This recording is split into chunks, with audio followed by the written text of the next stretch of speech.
Hey guys, welcome back. So we're back again with another short video tutorial, and in this video we will be learning how we can speed up our Windows 10 or Windows 11 devices by just following a one powerful tip. Okay, so let's get into it.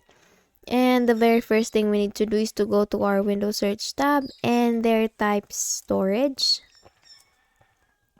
and you will see under best match the storage settings, so please click on that.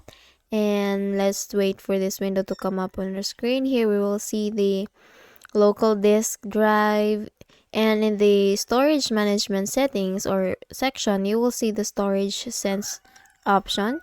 This automatically free up space, delete temporary files, and manage locally available cloud content, so please click on that.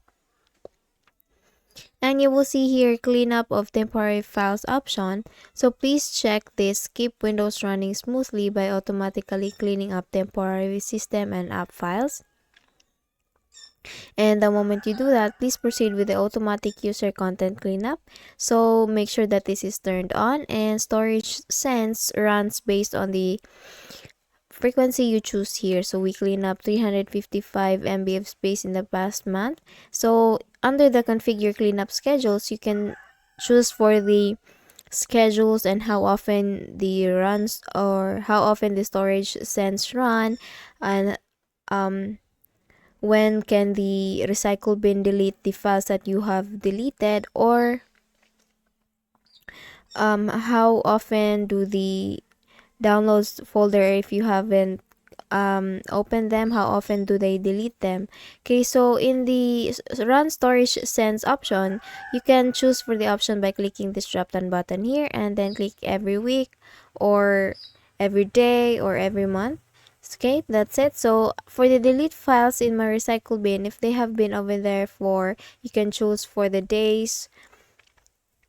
You could say never, 1 day, 14 days.